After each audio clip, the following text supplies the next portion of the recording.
बच्चों, यह video UP board के कक्षा 12 भूगोल के विद्यार्थियों के लिए बनाया जा रहा है। बच्चों, आपने कक्षा 11 में भौतिक भूगोल के सिद्धांत नामक पुस्तक का अध्ययन कर चुके हैं। उसी प्रकार कक्षा 12 में आप मानव भूगोल के सिद्धांत नामक पुस्तक का अध्ययन करेंगे।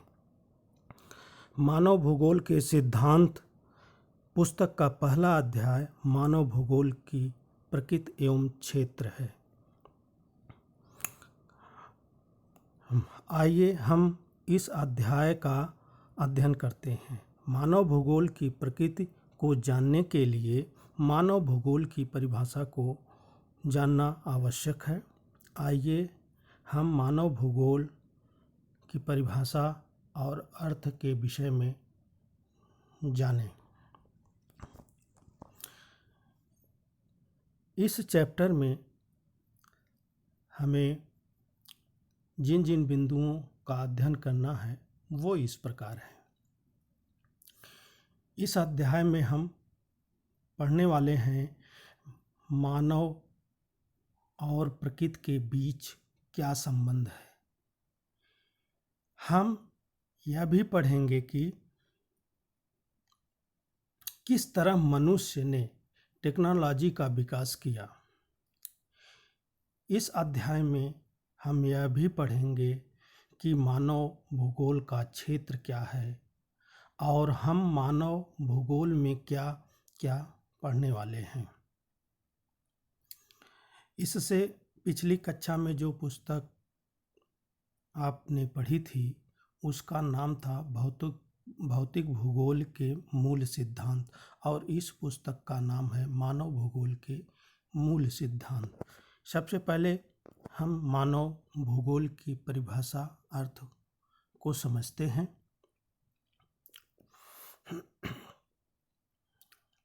मानव भूगोल की परिभाषाएं। मानव भूगोल मानव समाज और धरातल के बीच संबंधों का संश्लेषित अध्ययन है। ये भूगोलवेत्ता रेटजल के द्वारा दी गई परिभाषा है। इसमें उन्होंने संश्लेषण पर जोर दिया है कि भूगोल मानव और धरातल के बीच जो संबंध है उसका संश्लेषित अध्ययन है। दूसरी परिभाषा है मानव भूगोल अस्थिर पृथ्वी और क्रियाशील मानव के बीच परिवर्तनशील संबंधों का अध्ययन है। ये परिभाषा एलन सी सैंपल जी का है। सैंपल की परिभाषा में संबंधों की गत्यात्मक मुख्य शब्द है, अर्थात पृथ्वी भी गतिशील है, उसमें परिवर्तन होते रहते हैं और मानव की प्रकृति भी क्रियाशील है, वो भी प्रकृति को प्रभावित करती है। इन दोनों के संबंधों का अध्ययन ही भूगोल है। हमारी पृथ्वी को नियंत्रित करने वाले भौतिक नियमों तथा इस पर रहने वाले जीवों के मध्य संबंधों के अधिक संश्लेषित ज्ञान से उत्पन्न संकल्पना है। ये पाल विडाल डी ला ब्लास जी हैं जो फ्रांस के भूगोलवेत्ता हैं। इन्होंने संभववाद का जन्म दिया था भूगोल के क्षेत्र में। आगे हम इसके बारे में पढ़ेंगे। मानव भूगोल पृथ्वी और मनुष्यों के अंतर संबंधों की एक नई संकल्पना प्रस्तुत किया है विडाल डी ला ब्लास ने, जिसको आगे हम पढ़ेंगे, जिसे संभववाद कहा गया है। आइए हम अध्ययन करते हैं कि मानव भूगोल की प्रकृति कैसी है। मानव भूगोल की प्रकृति को समझने के लिए मानवीय तत्वों का अध्ययन के साथ पर्यावरणीय तत्वों का अध्ययन आवश्यक है। इन दोनों के अंतर संबंध ही भूगोल की प्रकृति को दर्शाते हैं। मानव भूगोल की प्रकृति से आप क्या समझते हैं? इस प्रश्न का उत्तर ये होगा कि मानव भूगोल में समस्त मानवीय तत्वों एवं क्रियाकलापों जैसे जनसंख्या, मानवीय क्रियाएं जैसे कि कृषि एवं आखेट, मानवीय घर, गांव, नहर, सड़क, रेल, उद्योग, खेत पत्तन आदि का अध्ययन किया जाता है, क्योंकि मानव का संबंध प्रकृति पर्यावरण से भी है। इसलिए मानव भूगोल में प्रकृति के संबंधित तत्वों जैसे जल, प्राकृतिक वनस्पतियाँ, मृदाएं, जलवायु, भू आकृति आदि का अध्ययन किया जाता है। मानव भूगोल की प्रकृति का संबंध मानवीय तत्वों के अध्ययन के साथ साथ प्रकृति पर्यावरण से संबंधित तत्वों के अध्ययन से भी है। अब दूसरा प्रश्न बन सकता है कि मानव का प्रकृतिकरण क्या है या प्रकृति का मानवकरण क्या है। मानव का प्रकृतिकरण का अर्थ होता है कि मानव प्रकृति के अधीन है। प्रकृति जैसा चाहती है वैसा मानव को अपने अनुरूप ढाल लेती है और उसी के अनुसार मनुष्य का सांस्कृतिक विकास होता है। इस मान्यता या सिद्धांत को ही नियतिवाद की संज्ञा दी गई है और प्रकृति का मानवीकरण का मतलब हुआ प्रकृति को मानव अपने अनुसार बदल देता है, अर्थात मनुष्य प्रकृति का दास न होकर के प्रकृति पर नियंत्रण बनाए रखता है या नियंत्रित करता है। इस सिद्धांत, इस मान्यता को ही संभववाद कहा गया, जिसके जन्मदाता विडाल डी लाब्लास हैं, जो फ्रांस के एक भूगोलवेत्ता थे। मनुष्य अपने प्रौद्योगिकी की सहायता से अपने भौतिक पर्यावरण से अन्योन्य क्रिया करता है।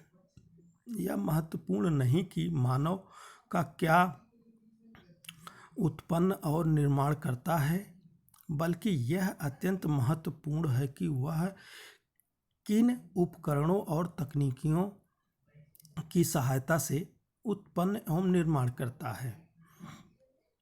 प्रौद्योगिकी किसी समाज की संस्कृति विकास के स्तर की सूचक होती हैं। मानव प्रकृति के नियमों को बेहतर ढंग से समझने के बाद ही प्रौद्योगिकी का विकास कर पाया है। उदाहरण, घर्षण और ऊष्मा की संकल्पनाओं ने अग्नि की खोज में हमारी सहायता की। इस प्रकार डीएनए और आनुवंशिक के रहस्यों को समझ में हमें अनेक बीमारियां पर विजय प्राप्त करने में सहायता की है। अधिक तीव्र गति से चलने वाले यान विकसित करने के लिए हम वायुगति के नियमों का प्रयोग करते हैं। आप देख सकते हैं कि प्रकृति का ज्ञान प्रौद्योगिकी को विकास करने के लिए महत्वपूर्ण है और प्रौद्योगिकी मनुष्य पर पर्यावरण के बाशिंदों को कम करती है। प्राकृतिक पर्यावरण से अन्योन्य क्रिया की प्रारंभिक अवस्था में मानव इस अत्यधिक इससे अत्यधिक प्रभावित हुआ था।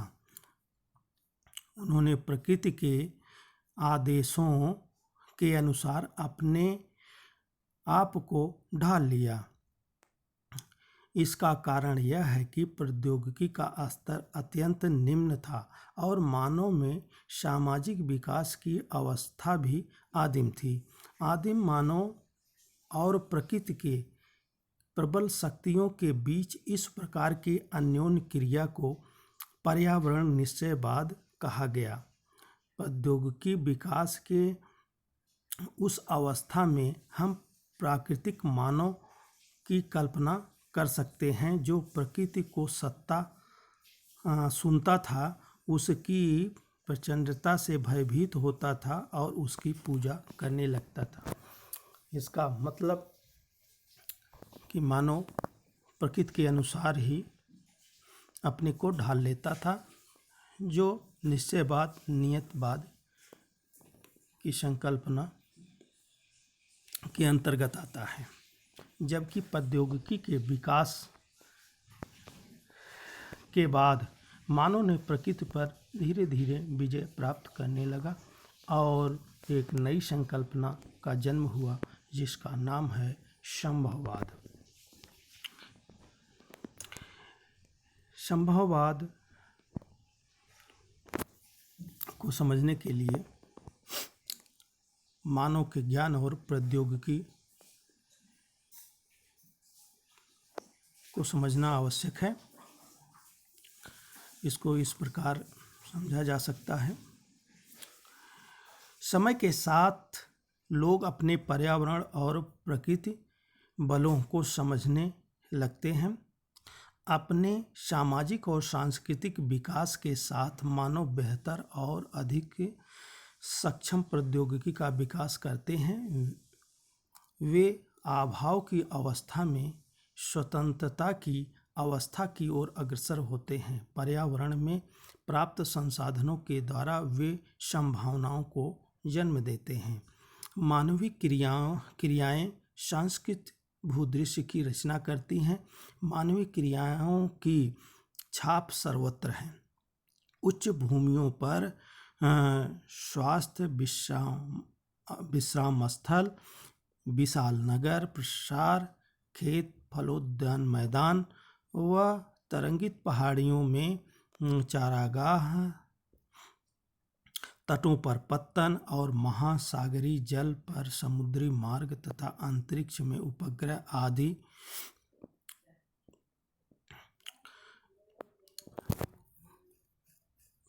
का निर्माण करके अपने बुद्धि विवेक और प्रौद्योगिकी को स्थापित किया है। पहले के विद्वानों ने इसे संभववाद का नाम दिया। प्रकृति अवसर प्रदान करती है और मानव उसका उपयोग करता है तथा धीरे धीरे प्रकृति का मानवीकरण हो जाता है तथा प्रकृति पर मानव प्रयासों की छाप पड़ने लगता है। इसका मतलब आप समझ गए होंगे कि ये मानव का प्रकृतिकरण का मतलब है कि मानव प्रकृति के अधीन है और प्रकृति के अनुसार ही अपनी क्रियाकलाप करता है, अपनी संस्कृति का निर्माण करता है और उसमें अपना जीवन निर्वाह करता है।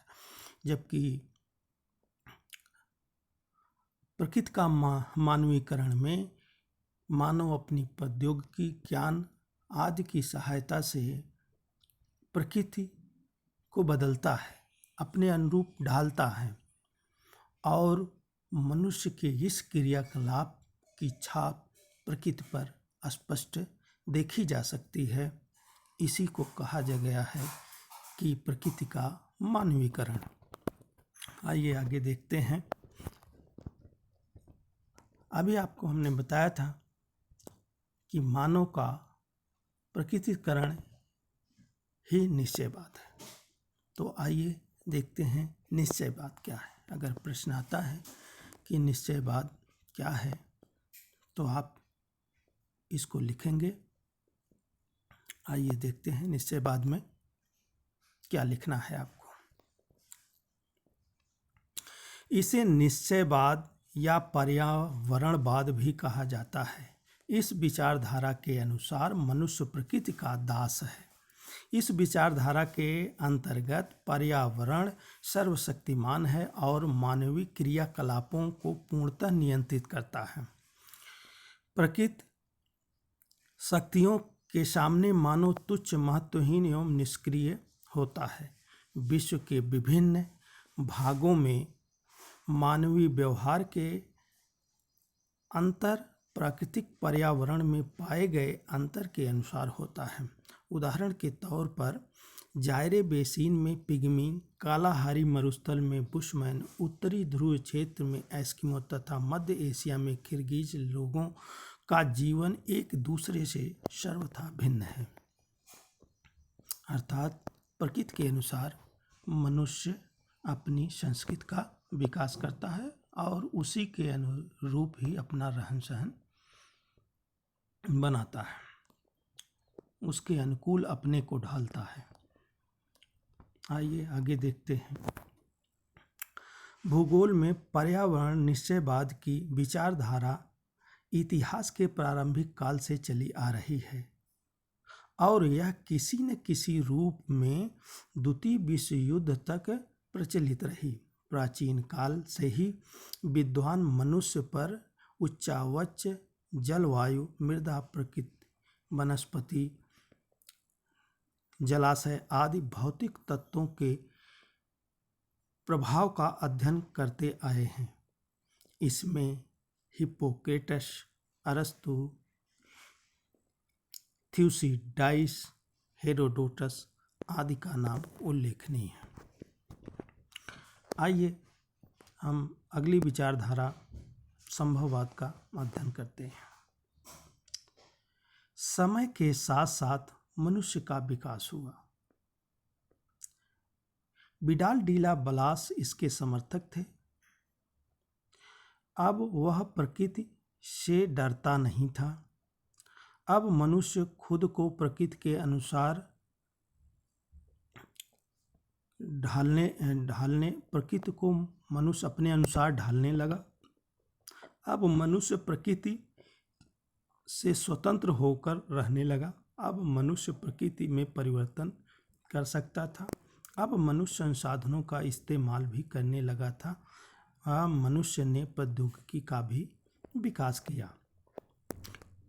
इन बिंदुओं को ध्यान में रखकर आप लिख सकते हैं कि समय के साथ साथ मनुष्य अपनी बुद्धि विवेक से प्रौद्योगिकी का विकास किया और अब वह प्रकृति से डरना छोड़ करके अब प्रकृति को अपने अनुसार ढालना शुरू किया। वह प्रकृति के दबाव में न रह करके स्वतंत्र रहने लगा और प्रकृति में परिवर्तन करने लगा और अपने अनुसार प्रकृति को बदलने लगा। इस सिद्धांत के प्रतिपादक फ्रांस के भूगोलवेत्ता विडाल डीला ब्लास थे।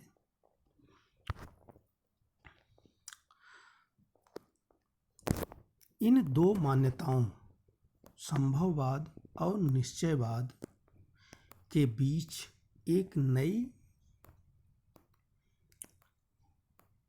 मान्यता, नई विचारधारा उत्पन्न हुई जिसे आप मध्यम मार्ग समझ सकते हैं। निश्चयवाद कहता है कि मनुष्य प्रकृति का दास है।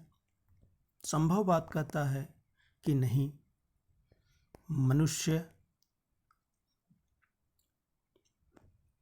प्रकृति को बदल सकता है, वो प्रकृति का स्वामी है। तो इस अतिवाद से निपटने के लिए भूगोलवेत्ता ग्रिफिथ टेलर ने एक नई संकल्पना प्रस्तुत की है, जो दोनों विचारधारा पर्यावरण निश्चयवाद और संभववाद के बीच मध्य मार्ग को परिलक्षित करता है।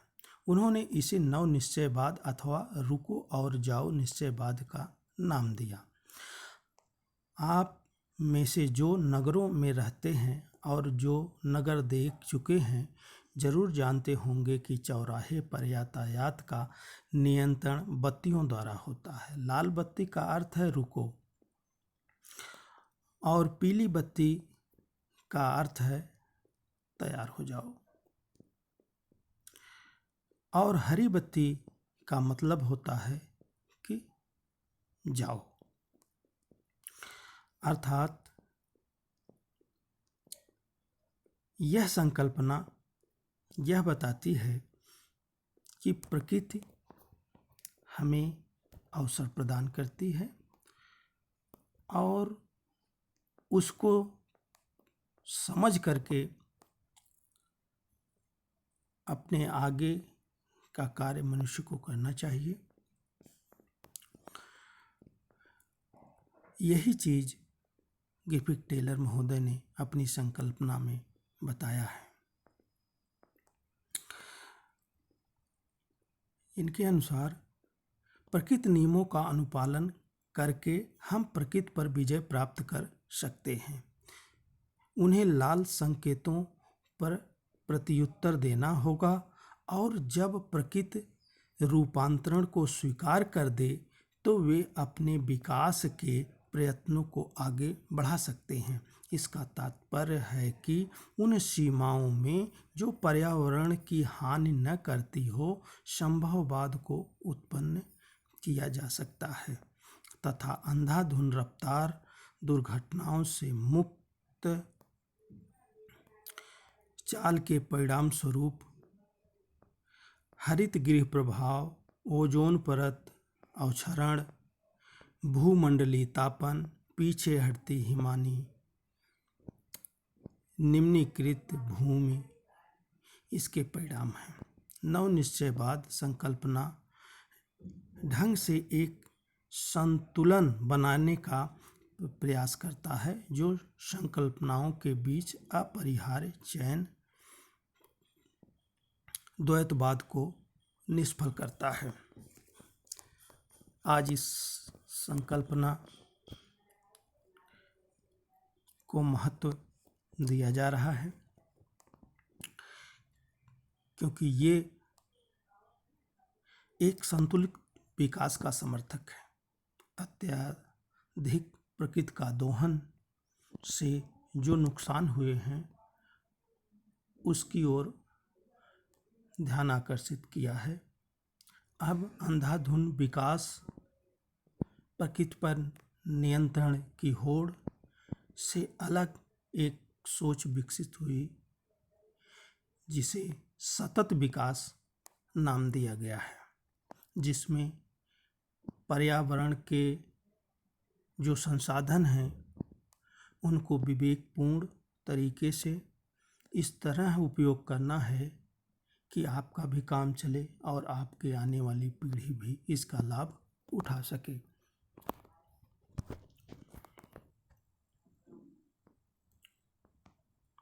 अब अगर एक प्रश्न बनता है कि मानव भूगोल के इतिहास या समय के गलियारे में मानव भूगोल का वर्णन कीजिए। मानव भूगोल का विकास खोज से लेकर आधुनिकतावाद तक समय के विभिन्न चरणों में हुआ है। इस प्रकार समय के गलियारे में मानव भूगोल का इतिहास तब से चला आ रहा है जब पृथ्वी पर मानव की उत्पत्ति हुई थी और आज भी मानव भूगोल का विकास जारी है। समय के गलियारे में मानव भूगोल को निम्नलिखित रूपों में देखा जा सकता है। उपनिवेशिक युग, साम्राज्यवाद और उपनिवेशवाद के युग में मानव भूगोल में नए क्षेत्रों की खोज तथा विवरण विकसित हुए।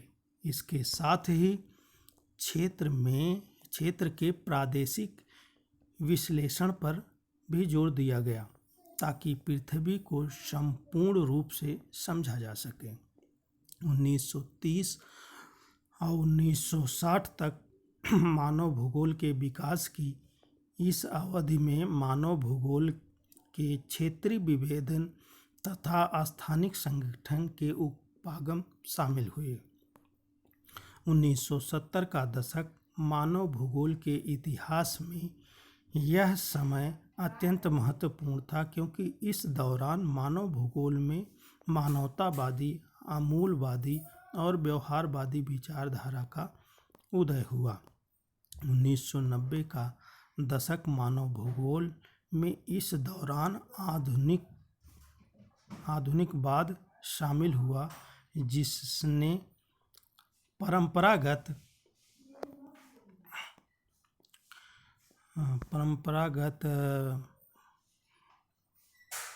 भूगोल का विकास पर जोर दिया। तो इस तरह आपने देखा कि समय के अनुसार भूगोल का अध्ययन, भूगोल के उपागम और उसके उद्देश्य बदलते रहे हैं। मानव भूगोल के कल्याण परक अथवा मानवतावादी विचारधारा का संबंध मुख्यतः लोगों में सामाजिक कल्याण के विभिन्न पक्षों से था। इनमें आवासन, स्वास्थ्य और शिक्षा जैसे पक्ष सम्मिलित थे।